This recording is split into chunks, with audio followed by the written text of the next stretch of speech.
De retour, mes chers étudiants, et nous allons passer à la troisième question. Donc, c'est une question qui est souvent les exercices, mais c'est une question essentielle parce que nous avons les autres questions. Alors, la question est question numéro 3. Déterminer les concentrations de la base A- et de l'acide AH. Donc, pour déterminer les concentrations, on se base toujours sur le tableau d'avancement. Puis, il y a une technique. Il y a une astuce qui est on a appelé la concentration de l'espèce, quand je marque la case de l'espèce et je la divise par le volume total V. Par exemple, si je cherche la concentration de H3O+, tout simplement, je marque la case de H3O+, et je la divise par le volume. Car la quantité de matière sur le volume nous donne la concentration. Par exemple, si je cherche la concentration à l'état final de la base A-, alors je divise ici par V et j'obtiens tout simplement la concentration. Si je cherche la concentration de l'acide AH, alors je divise toute la case qui contient CV-X final par le volume. Donc, on a, pour répondre à cette question, d'après le tableau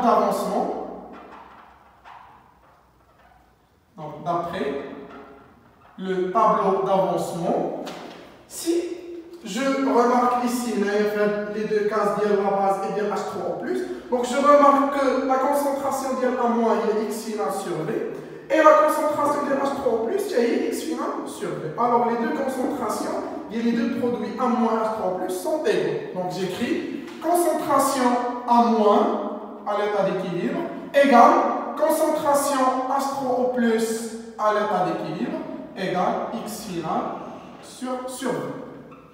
Alors, la réaction de l'acide malo fait les deux concentrations de la base et H3O+, les mêmes valeurs, X final, ou bien X équilibre sur V, X équilibre sur V. Très bien. Je passe maintenant l'acide AH.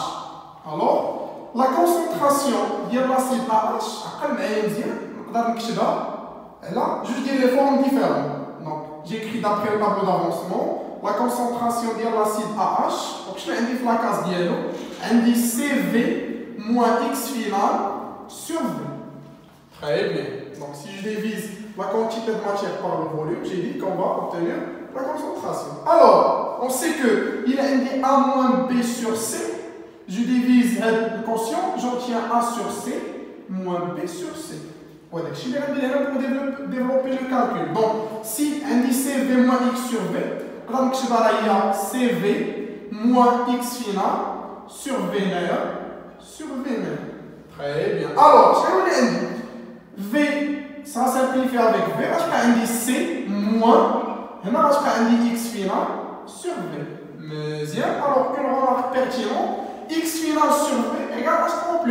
Donc, je peux remplacer X final sur V par H3O+. Donc, il y a X final sur V, on va dire H3O+. Et donc, on va la concentration de l'acide soit par CV moins X final sur V ou bien par C moins H3O+. Très bien. Donc, نديروا على شكل واحد لا فيغور صغيره. Donc, نقدروا نقولوا هنا بان la concentration de l'acide AH, soit je la remplace par CV moins X final sur V, soit je la remplace par C moins la concentration de H3O+ à l'état d'équilibre. Très bien. Coupé.